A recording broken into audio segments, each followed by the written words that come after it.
Hi, I'm John Mayfield, the real estate tech guy, with another 5-minute real estate exam tip from Global Real Estate School.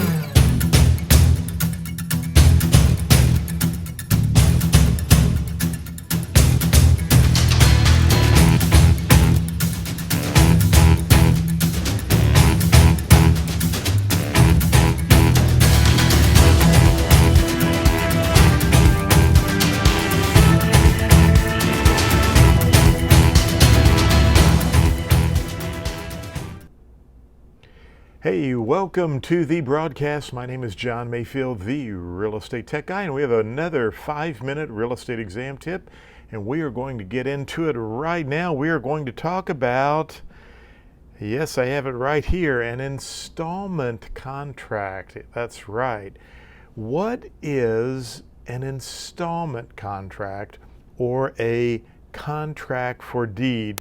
Let me kind of write this out for you and show you some of the specifics for an installment contract, also called a contract for deed. And so we are going to, I'm going to bring this in right now, and let me just see if I can bring up here something for us here. Let's see. Well, I was going to try something interesting, and there we go. So I was going to bring my little icon up so you could kind of see me here. So we're going to talk about an installment contract or a contract for deeds. So I'm going to kind of draw this out for you. I want to be able to explain a little bit about what's going on. An installment contract, so I'm going to draw a couple of people here, and we're going to just say that they are sellers, all right? And these sellers want to sell property that they own, so they have found some buyers who want to purchase the property. So we're going to label these folks the buyers right here. Now, with a contract for deed, the sellers actually become the bank, or they finance it for the buyers. So in this specific situation, we're going to do a contract for deed. I'm going to draw that on here. Now, this can also be called, this is important for you to understand, a contract for deed can also be called a land contract. Has several different meanings. It could also sometimes be referred to as a and I don't think I'm even going to go there because you probably won't see that on the exam. But one of the two types that you might see is either a contract for deed or a land contract. It's also called an installment contract, which is the third type that you want to remember. So an installment contract. Now, I know we still have 2 minutes to go here with our 5 minutes, but I'm going to kind of bring this all together for you. Here's what you need to know for the real estate examination. The sellers hold what is called legal title.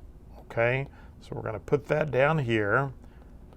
And the buyers hold what is called equitable title. And I'm almost out of room, but hopefully you can see that equitable title. So let's explain this. If I were selling you property on a contract for deed, I have the legal title as the seller. You have an equitable interest. What means you have the right to get the interest once all the payments are made. Now, two other things you need to understand. Under a contract for deed, the buyers pay the taxes, the buyers pay the insurance, the buyers pay any repairs. They actually own the property, but they only have an equitable interest, the right to get the interest when they've made all of the payments.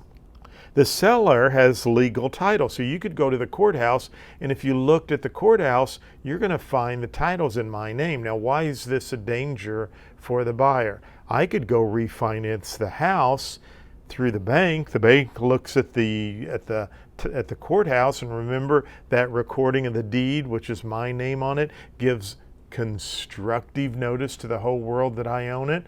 Well, what if the bank gives me money? I take the money, never pay the bank, then the bank forecloses on the property, and you, as the buyer who thought you owned it, could be out a lot of money. Now our 5 minutes is up, so I'm going to do a second version right after this, and I'll call it Contract for Deed Part 2, and we will continue it on. Hey, don't forget to subscribe to the channel. We'd love to have you a subscriber. We are at 199 the last I looked, so I want to get to 200. Hit that subscribe button. Follow us on Instagram and Facebook, and look for Part 2 of Contract for Deed or Installment Contract. Thanks for watching.